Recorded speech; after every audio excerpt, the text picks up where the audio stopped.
you gonna do. Okay. Briggs, let me know if you can get on there or not.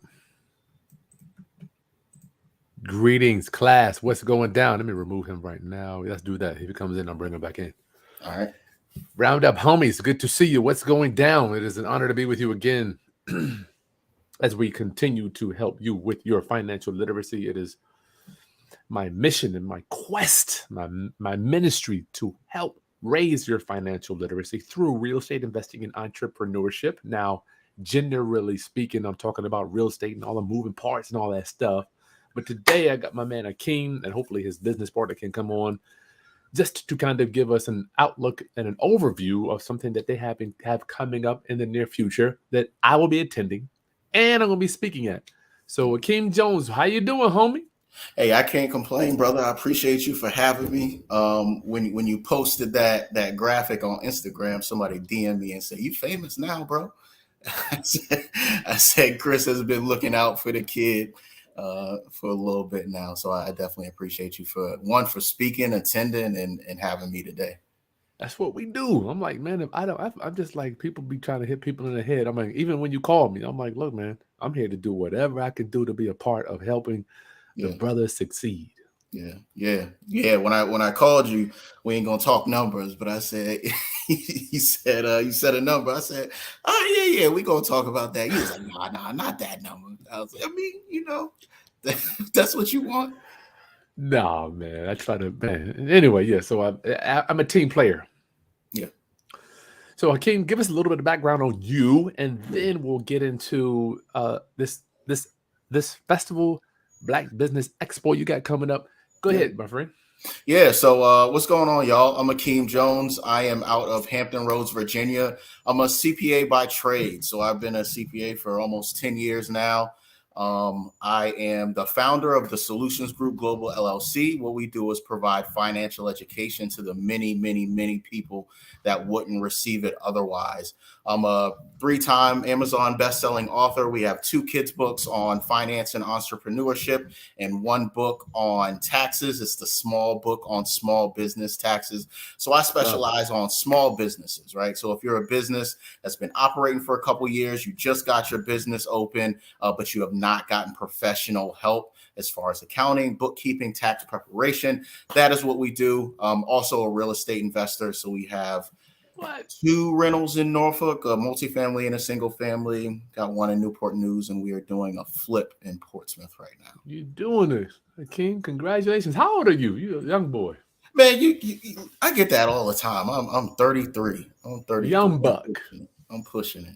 Young buck. Man, I love to see the young guys doing it because we need you to bridge the gap between the elders and the youth. You're like right in the middle there. You know, you got 20 more years, it will be 50 something, and then you subtract 20 years with the 20 something, the later teens. We need you to help bridge that gap, man, from the digital world to the world where the wisdom is. Yeah, that's a fact. That's a fact. And that's a bit about what this event is about. Yeah, thank you for doing that. So tell us about what you got going on, man. It's just an honor to be a part of what you got going on, my friend. Yeah. So we got the Black Business Festival coming up next Friday, July 22nd. We got a couple things going down. So what we try to do is we try to give education, but we also try to make it enjoyable, right? Get the experience, get the vibe going. So from 11 a.m. to 3:15, we have a business conference. So we've done a meetup for investors, professionals, and entrepreneurs every month for the last 8 or so months, right? And we try How's that coming? It's doing well. I mean, every time I go, it's packed. Yeah, it's been doing well. We started it out as like just a kind of a men's group. There was maybe like 6 of us. We talked about music and investments and business and things like that. And we had some young ladies. They crashed the party. They said you can't just have it with your guys. So they came the first time. We opened it up. Now we're getting about 50, 60 people each month. So that's been going well. So with the Black Business Festival, first half is the conference, 11 a.m. to 3:15. We have a session for professionals writing, salary negotiating. We also have a session for business. We got the vice president of Truist Bank coming through to talk about financing. Yep, we are talking about government contracts. We're talking about getting SWAM certified. We're talking about DBE. So a lot of things for growth, marketing and sales. So a lot of things for growing your business. And then where you will be and where I kind of specialize in, like my love, right? We will have a session for investors, but we are focusing on real estate investors. So we got Mr. Haskins coming through to talk about finding and negotiating deals, right? There's a lot of ways to find real estate.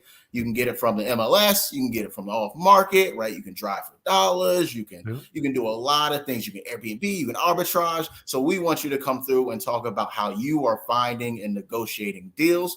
Then we got my man De'Geon Conyers coming through. He's a Class A contractor. He's actually doing my flip right now.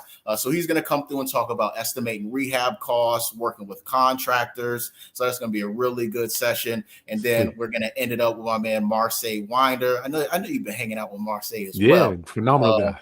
He's been on fire. We are actually honoring him at the black tie event that we got going on later that night as our investor of the year. So he's gotten 14 properties over the last 5 years. When I met him a couple years ago, he was maybe at 6 or 7 or 8, but he's just been on fire. So we're honoring his grind and dedication to the field. So yeah, we got Chris coming through doing finding, negotiating deals. De'Geon Conyers coming through talking about estimating rehab costs and working with contractors. And then Marseille will be talking about scaling and using other people's money to grow your business. So that's kind of what I like to call the A to Z of real estate investment, right? You got to find it, you got to negotiate it, get it under contract, and then you might have some estimations, some rehab costs going through. Everybody needs help finding a good contractor, right? It's not easy. So it's not easy doing that. So we want the contractor to come through and shed light on the contracting space. You got all that done. You got to scale, right? That people don't have enough time, they don't have enough money, right? Or they can't find the deals. So we want Marseille to talk about how you can find the money and leverage other people's money to close those down. So that's the conference. Then we got a Black Business Expo. We got some vendors coming through. You guys can shop black, right? Shop with the black businesses that are there. They're going to be there actually with product and services offered to the community. Okay. Products and services on site. We actually, speaking of real estate investing, we got my man Larry Pendleton coming through. He is a real estate specific CPA. So I focus on small businesses, right? Okay. He focuses on real estate professionals. So we try to stay in our lane. It's kind of like accountants, lawyers. We don't all do one thing, right? You hear CPA, you think all CPAs are created equal and do the same thing, but no. So we got the Black Business Expo going on 3:30 to 5:30, is it, Briggs? And then we are going to end off the night with a black tie gala, right? Upscale. Bring your black suit, your black tux, black tie. Ladies, bring your black dress out, and we are going to celebrate making something from nothing, right? The African American story. And we're also going to honor an investor, a professional, and an entrepreneur that night for their contributions to the community. That is so cool, man. That's so weird. I was listening to 19 Keys. He goes, man, I'm just trying to get from the slave ship to ownership and then entrepreneurship. And when he said that, I'm like, wow, that really hit me hard, yo. Yep. So we got another gentleman here, Brother Briggs. You there, bro? Yeah, I'm here if you can hear me. I hear you good, man. How can you hear us or no? I hear you good enough to make out. Hey, man, you got to make it work. So before we get to Briggs, I want to make sure, Akeim, if you guys are interested in this, I will be there. I'm actually one of the presenters there. So if you go in the video description, you're going to get a discount. If you want to get a ticket to come hang out with us, July 22nd, for the majority of the day, come have dinner with me. And let me tell you what I know for a fact.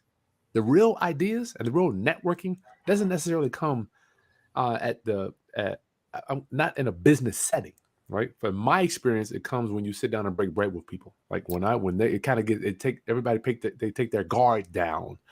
They're eating, drinking, having a good time, networking, relaxing. And I'm telling you what I know for sure. I've met the most successful people in my life from sitting down on the table and having a meal with them. That is where the magic happens. And that's I'm glad you guys are doing that dinner.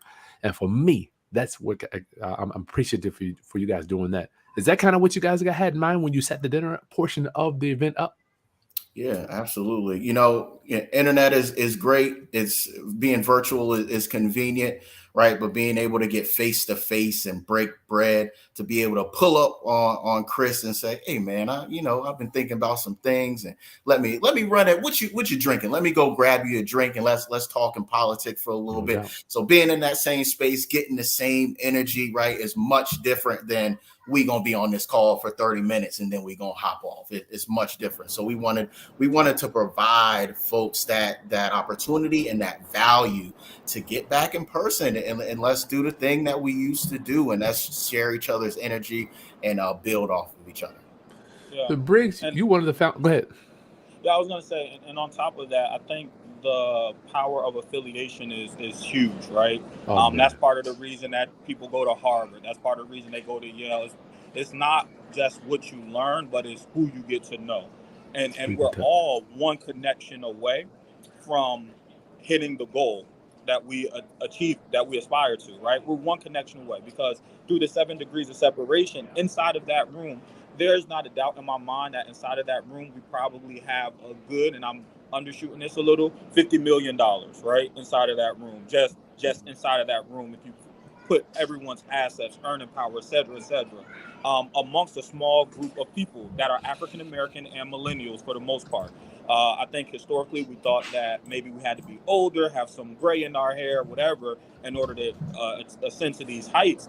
But our aim, our goal was to connect individuals so that we can then start inside of the Black community having our own constellation, is the best way I could put it, a connection of the stars for other people to see, okay, this is how I find my way to freedom financially. And so I'm excited about the whole night. The black tie is amazing because we get to celebrate each other, but we also get to learn from each other during the conference. And we're utilizing people from Hampton Roads, right? Which I think is also very, very key, because the people who are successful in this room are finding success in our market. It's not we're bringing someone from New York whose market is totally different, or someone from Atlanta whose market is totally different. No, these are people who are successful in the same communities that you live in, the same communities you shop in. They're buying real estate right next to you, right? Yeah. And so I think that also amplifies, because we could have brought in a big name, right? Mm-hmm. We could have brought in a celebrity. We could have brought in someone from the outside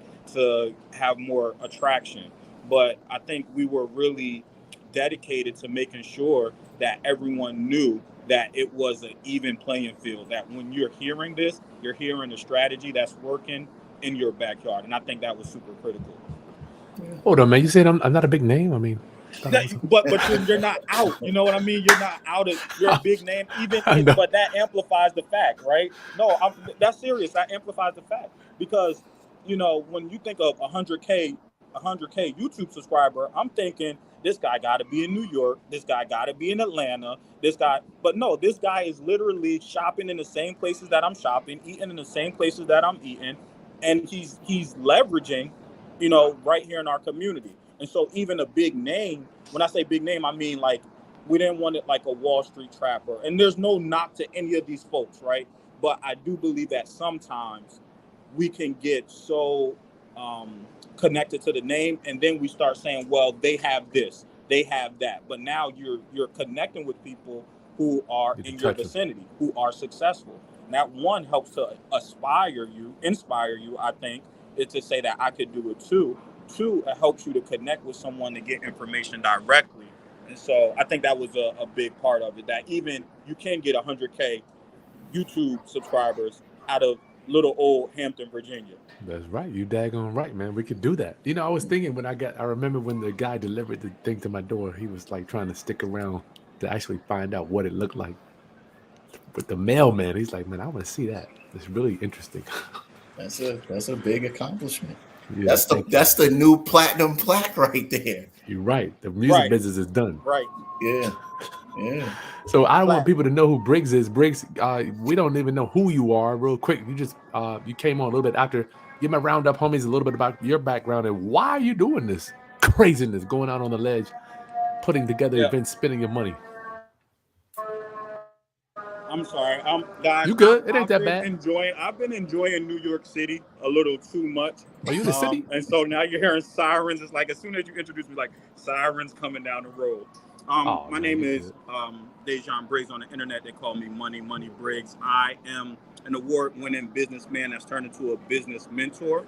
I left my 9 to 5 in a 2-year time frame, grew my book of business from $0 to $10 million across all companies. So there's 3 companies we have. One is insurance and financial services. We're really dedicated to closing the wealth gap, right? Yeah. And so everything that we do, we build businesses to help address the wealth gap. So one, through insurance and financial services, helping individuals to shield and build their wealth. 2, we have our Greenwood conglomerate. Greenwood does back office support for Black-owned businesses, tax preparation, bookkeeping, human resources, payroll. And then now we're getting into the business mentoring space in the digital marketing, leveraging our experiences, our education, our expertise to make an additional 5 figures per month, right?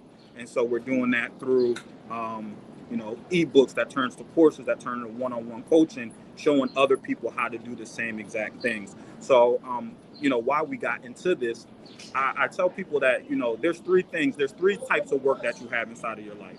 You have a job. The job is something that you do for a paycheck, right? You have a vocation. Your vocation is something you do for your passion. And then you have a calling. And your calling is something you do to fulfill your purpose. And so I can't really say that that the reason is anything different than I believe that I was just created to do it, right? This idea of closing the wealth gap, of finding financial independence and liberty and having ownership, and not only wanting to do it for myself, but to help other individuals there. Like, success isn't fun when you do it by yourself, right? Like, if you're the only one, Jay-Z has a line where he says, when we all fall, we'll beat each other's crutches, essentially, right? And so I think that the idea of helping other individuals to succeed so that they can enjoy more of life, so that they can, we talked about this earlier in the week, Chris, that as individuals make money as they own assets, that they buy back more of their time, right? And as they buy back more of their time, they're able to experience more joy. And so Zig Ziglar used to say, you could get anything in the world that you want if you help enough people get what they want. And so in this space, we have 2 things. 1, we get to help people. And 2, we get to make money while helping people. I'm never going to shy away from being an entrepreneur. I was born in the most violent city in the state of New York, and entrepreneurship has allowed me to reach heights that I could never imagine. And so to give other people access to the type of quality of life that I'm able to enjoy is something that, is inspiring, motivating to me. So the Black Business Festival, Hakeem, I want to call you Hakeem. Wow, I feel like every time I talk to you, I'm not the only one, am I? No, it's everybody. I'm like, I want to go to what's my movie? Coming to America. Every time I'm like, yeah. All right, I'm not the only one. Round up, get registered up to for the Black Business Festival. The link's in the video description. If you use the code Roundup, you're gonna get a discount. And join us July 22nd, right here in Hampton Roads. That link will take you to all the details and everything. Akeem, what does closing the wealth gap mean to you? Because that's a huge mission statement. Yeah. So look, you got to think about. I'll always go back to real estate, right? You got to think about Susie, that her parents bought a home in 1950 for $40,000, and today Susie has just graduated college. That same home is now worth $400,000. Her parents sell the home. Now Susie has a paid off car. Susie gets a nice wedding. Susie gets a down payment for her home, right? Susie gets a starter fund for entrepreneurship or finding a job or whatever she wants to do, right? Compare that to Akeem, right? That graduates college. There's no home to back me up, right? I go get a car, put a $2,000 down payment, got a $500 car payment a month, right? And then I go put 3% down on a home. I get a home that I can't afford. Not me. That doesn't apply to me. You get a home that you can't afford, right? Have a wedding that you can't afford. And now you're drowning in debt. And you're so behind this other person that all their parents did was buy something that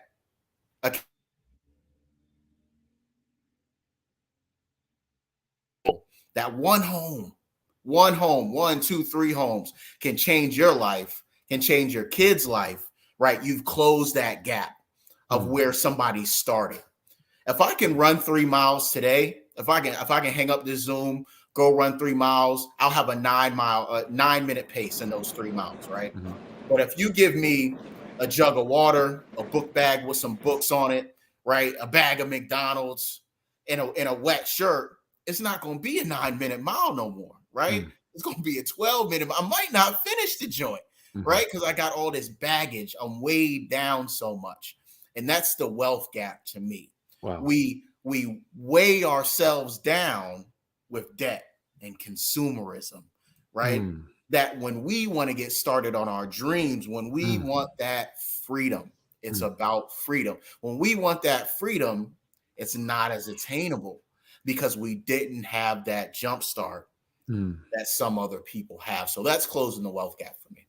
I love that, Akeim. Well, I'm thinking about just my life here. I know I've been digging in the dirt for the past 15 years, right? People used to come visit me. I lived in an 1,100 square foot house. They would say, Chris, you got all this, you're a real estate investor. You're doing all these deals. You're flipping houses, building, but you live in 1,100 square. And I was the first person to say to myself, I didn't necessarily advertise it. I'm like, this is what I can afford. This is me and my family. Maybe later in life, but for right now, for me and myself, because I didn't like you. I didn't have a big background. I mean, I don't have a springboard to jump on either. Yep. So I think that being in the music business, I want to ask you, it was forced down my throat. I remember my first 6-figure check back in the early 2000s from the music business. I thought success was popping bottles, drinking, drug and sex and travel and party and all that stuff. I didn't know that was actually counterintuitive to my success. Mm-hmm. Yeah, absolutely. Absolutely. So Briggs actually says something. He says, look, your money's going to go either two places, the birthing room or the graveyard, right? And we've been so conditioned to send our money to the graveyard. You got to understand that somebody's advertising you at all times of the day, right? Facebook and Instagram, they were able to run free because they got advertisements on them, right? You're driving down the road, you're seeing a billboard. TV is only TV because it has commercials on it, right? People want you to spend money.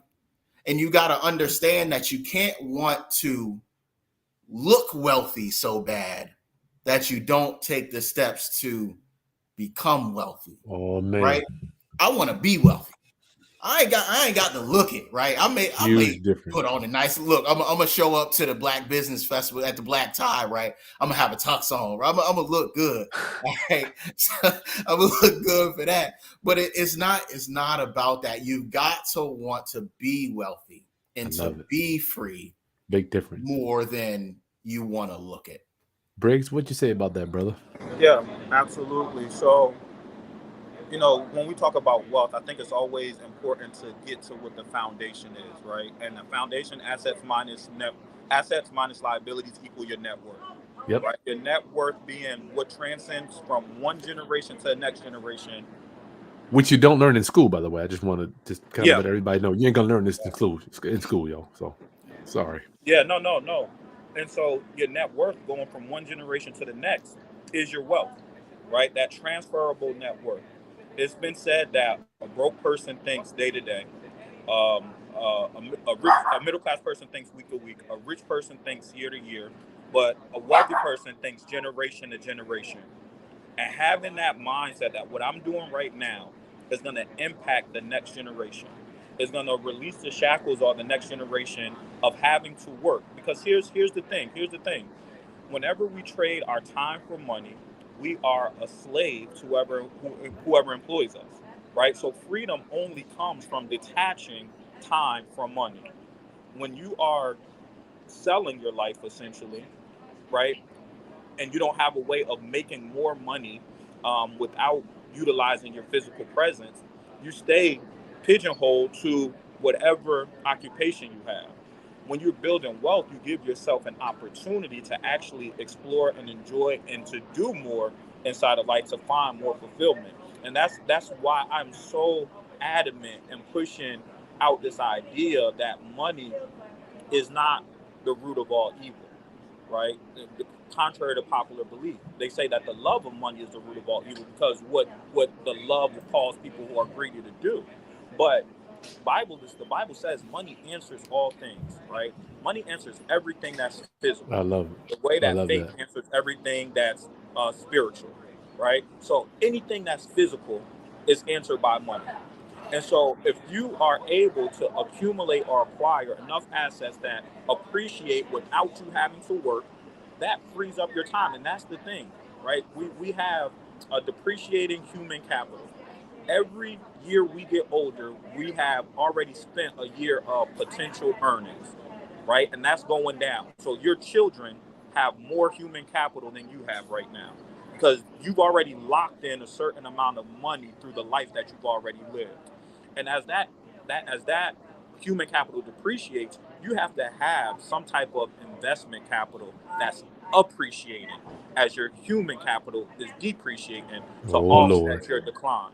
So your real estate is one of the pieces that once you put money there, it's appreciating over time. It's increasing over time. So as you get into a space where you can't or you don't want to work, right? This asset is making the money for you that you can't make for yourself, or you don't desire to want to make for yourself through trading time for money. The same thing in owning a business, right? The business is the same thing. So owning a system, having a team, things that allow you to make money without your presence being required. Those are the things that we're looking to teach. Those are the things we're looking to educate. And for some people, some people's purpose is in their vocation. Some people are meant, or they feel better in doing a 9 to 5, because as an entrepreneur, as an investor, we know that you can't have success without assuming risk, right? And the risk, there's an opportunity for failure. And some people just don't do well with that level of pressure, but they are great in supporting other individuals. And so if your purpose is tied to a 9 to 5, then it's incumbent upon you to take your earned income, the things that you make for exchanging your time for money, and to put those in other avenues that could, again, appreciate as your human capital depreciates. So are you telling me if I get enough stuff, then I don't got to work? That's it. And listen, and I don't want my again, round up homies. I'm a I got enough stuff. I don't need to raise a finger in a day. I still work more than the average person. I'm gonna toss Akeem up at an alley oop. He gave one of my quotes earlier, so I'm gonna give one of his. And one of his quotes is that retirement is not an age; retirement is a number. A lot of us, I we like think that. we're gonna retire when we get 65, right? It's not that. You retire when your expenses are covered without you having to work. When you have Gotcha. enough income coming in that you don't have to work, and your monthly expenses are covered through your assets or through a system that you created, you can retire. Gotcha. Gotcha. Well, when you're going to be talking about this stuff, somebody has a question here. Sean Willis. What up? Sean wants to know, where is this being held? I don't know if King want to go into that a little bit more. Yeah. This is in Chesapeake, Virginia. It's called the Signet Center. It is on at 884 Bells Mill Road in Chesapeake, Virginia. And all Pull that up on data, us. all that stuff is in the video description, Sean. If you just go right there, we got a link right for you, my brother, that's going to show you all the information. Go ahead, Briggs. You got something? Yeah, and I want to say that with this Black Business Conference, we are, everything is Black owned. From the venue is Black owned, to the caterers being Black owned, to the vendors being Black owned, to the camera crew being Black owned. We're not just saying something that we don't believe in as far as supporting Black owned businesses. We wanted to make sure that Black owned businesses vertically integrated the whole way through. So if I had to say, we may be doing somewhere, if we talk through the venue, the caterers, we talk through cameramen, we may be doing about $20,000 in black and dollar circulation for the Black community inside of this one day, not including what the vendors may make, not including the information that's going to take place and how the lives are going to be changed. And it's all coming from us. I think we really have to understand the potency of our community. So I just want to highlight that everything is Black owned that we're dealing with inside of this day, down to the venue. So round up, homies. Listen, I will be there. I'm not quite sure exactly what time I'm coming on, but it starts at 11. I'll be there at that time. But networking, break the day down a little bit so they'll understand what they're going to be getting, either one of you guys, so they'll know when they might want to come and throughout the day. Go ahead. Yeah, so we'll have different sessions that are running concurrently. So from 11 to 3, so we're going to start the day at 11. Will be a general session at 11. At about 11:10, 11:15, we'll break out into your sessions. So the real estate side is going to have one wing of this building. Um, the the professional development will have one wing, and the funding side will have one wing as well, right? So you'll choose: do I want to go to a real estate course? Do I want to go to a professional development? Do I want to go to funding or one of the entrepreneurial journeys? Somebody mentioned Powernomics. Absolutely, another great one is the Blueprint of Black Power by Dr. Amos and Wilson is another great one. 2 great books. Good to see Rodrika in here too. Hey, Rodrika, Rodrika. what up? So you'll choose what courses you want. So every session is 45 minutes. That's 30 minutes of presentation, 15 minutes of Q&A with the speaker, and so you'll be able to kind of go around that throughout the 11 to 3:15. The real estate folks, if you're just there for real estate, you don't have to move. All of the real estate sessions are happening in the same space, so you can sit through Chris, then you can sit through Guy, then you could sit through Marseille, right? Mm-hmm. So you could go stay there the whole time and leave out ready to start your real estate portfolio. So that's during that time. That, yeah. And I think Akeim broke the rest of the day down, but that's how the conference is set up. Yep, no doubt. Yeah. I just wanted to know when they show up, what to expect a little bit from the guys that put it all together. I think people get I think being an entrepreneur right now is on a pedestal. And I just want you guys to touch some people, including me. You might not know this, but I didn't want to be a number one. I would much rather be a number 2 guy or 3. I'm very good at supporting number 1 guys. When my disc analysis, I'm a high I, so I need a D to drive me, to kind of push me.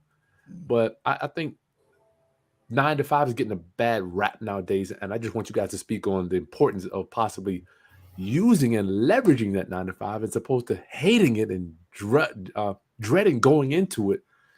Use it maybe as your partner. Be happy and thankful for you having a 9 to 5. What do you guys say to that? Yeah, that's a good question. So I never say that the problem isn't the 9 to 5. It's your dependence on that 9 to 5, right?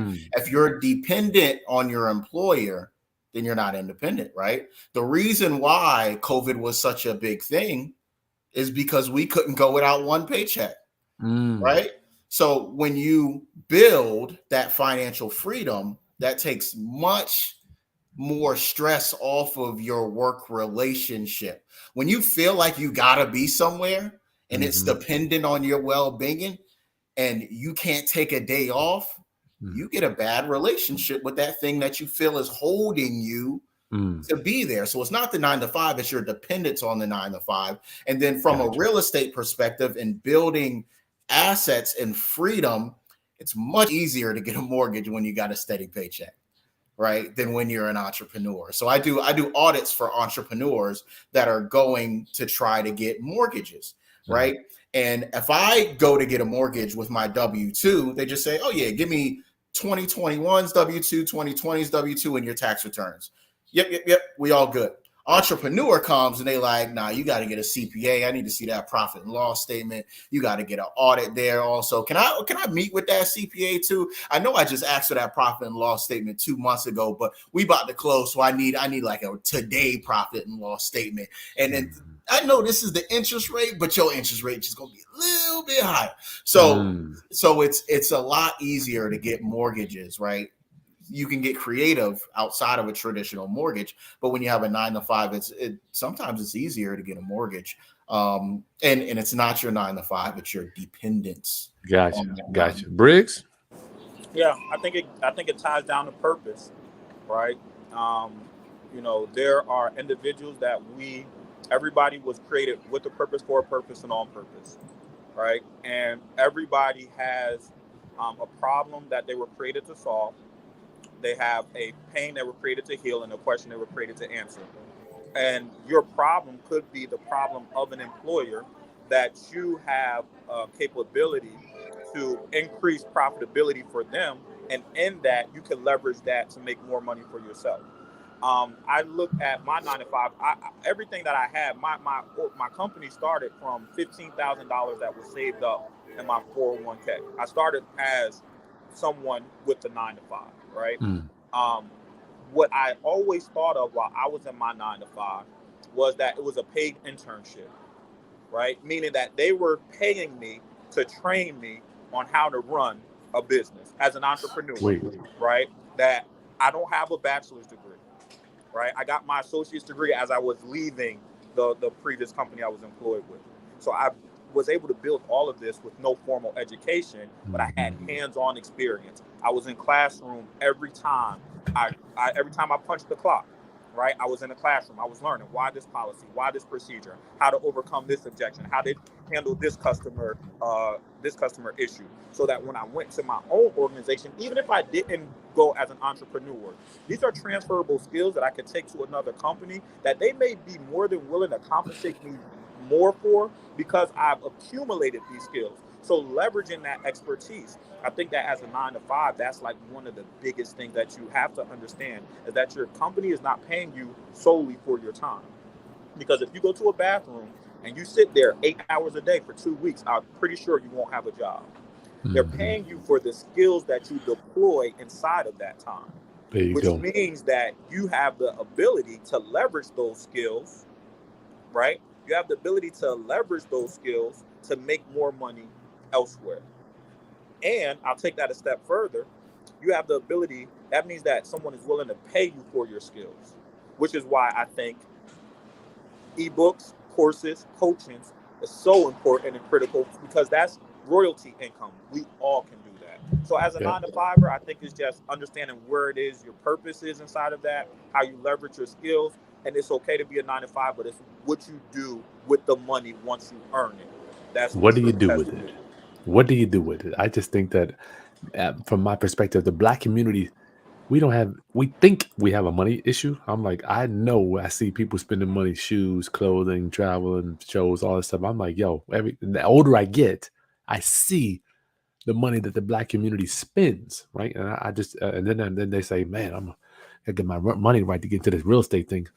I'm like, you spent X amount of dollars over the last few years. What's up with that? Are you guys attacking that stuff, or help me with that? Yeah. So when you think part of it's helping people understand return on investment. Let's take this conference for example. Let's say you're just going to the conference, right? You want to get some education for just $100 plus the discount you get for using the code, right? Hitting the link in the description in the video, right? Let's say you pay $90 for a 4-hour conference with folks that are investing in real estate in your community. You go to the black tie event as well. You get to break bread, shake hands, learn about private funding. Let's say that gets you one deal, right? $90 can change your life. That's deep, man. Once I went from let's just buy music and let's just buy shoes and let's just buy this clothes and let's just buy that too. I've been there. Let me get a book. Let me buy this book. Let me buy this course. And they're cheaper. Let me break bread with this person. My whole life changed. Whole life changed from understanding. What I always say to people is go and look at your bank account for the last 3 months. What you spend money on is you. That's your priorities. If you say you want to get fit and you're not spending money on the gym, it's all ABC stores, McDonald's, Taco Bell, Pizza Hut. That's you. That's you. Right? So look back at your bank account and see what you're spending money on, and then look at your goals. And if they aren't congruent, then you got to change the way you're spending. That's so right. deep. And when I did that, that changed everything for me. So my mentor Briggs says that earning money is offense and managing is defense. I think we kind of got the earn thing down, and not to say that obviously we need to earn more, but what do we do with it? how did we come up with a plan to say, you know what, that's what changed for me too, Akeim. I'm like, my whole life shifted when I was like, I'm making money. I'd look back, I'm like, dude, I made all this capital and I had nothing to show for it. So then that's kind of what helped me change my mind. Briggs, what do you think? What do you think can possibly give people a little perspective to change their mind on what are you going to do with it? Then you made some money. What you going to do with it? Yeah. So I always ask people the question: whose family do you want to make rich? You want to make your family rich, or you want to make somebody else's family rich? What do you think most people wind up saying, Chris? Themselves. Themselves. Absolutely. The issue is that money could only go out one of 5 ways, right? Money could go out through expenses, entertainment, debt, savings, or investing. 5 ways money could go out. Expenses, now, oh Lord. Right. So now when I say, okay, you say you want to make your family rich, who do you pay first? Do you pay yourself or do you pay somebody else's family through their company CEO, right? Do you save and invest first, or do you say, man, I went through, I had some fun, I did my entertainment, yeah, I paid my bills, I did some debt, I don't have enough money to save. Well, you put somebody else's family before yours, right? So as you go through this, you want to create a budget. The most foundational, fundamental thing that we can do that we oftentimes overlook is the budget, and to automate and to put your family savings first. That I'm going to put money aside to my family because on the other side of these transactions, when you pay your bills, when you go out to eat, when you go to the movies, when you buy a clothing, when you pay down debt, whatever the case may be, there's a CEO on the other side of that transaction. There's profitability for that company, and that CEO is getting a bonus because you were generous enough to put his family before yours. So you have to not only say it in word, but in deed, and executing what you believe that you want to make your family wealthy. You don't get successful on accident. I don't see many people stumble into success, and if they do, they don't sustain it. Yeah. Right? Sustainable success is intentional.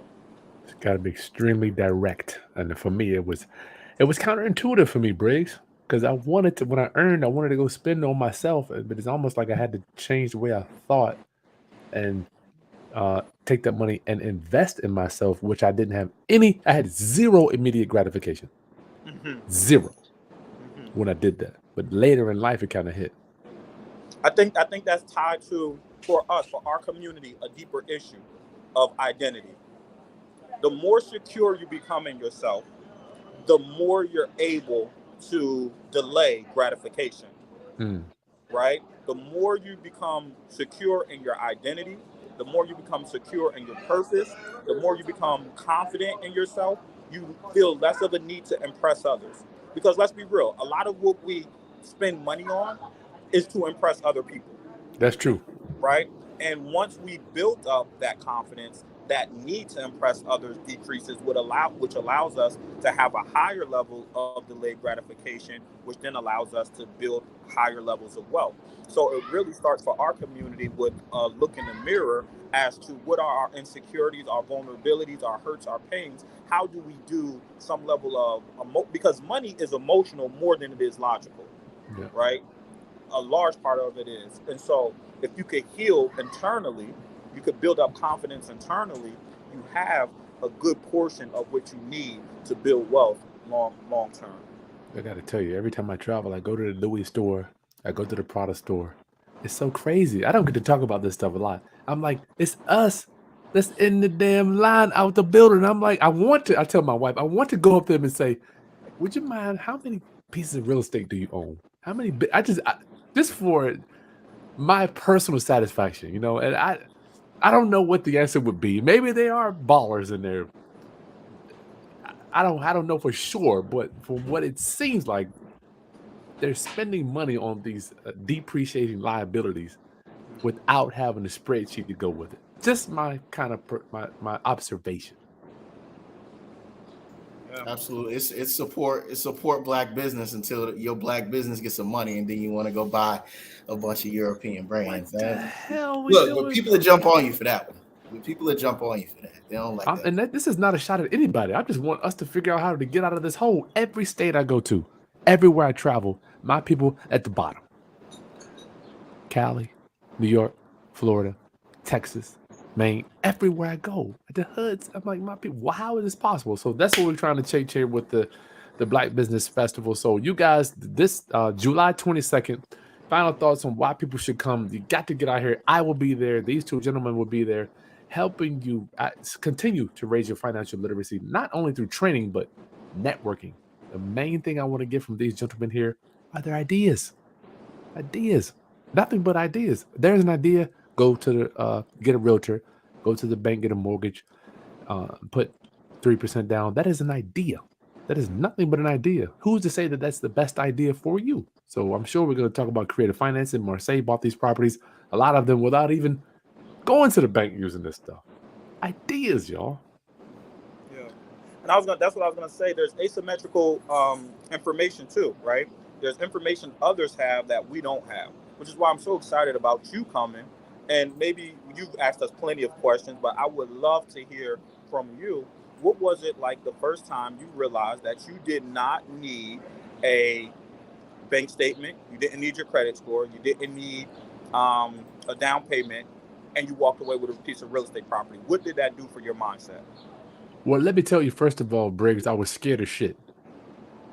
I was nervous. My mentor told me all this stuff. He worked. He showed me all this stuff. But, you know, when you see the rich white dudes doing it, you're like, is that really going to work for me?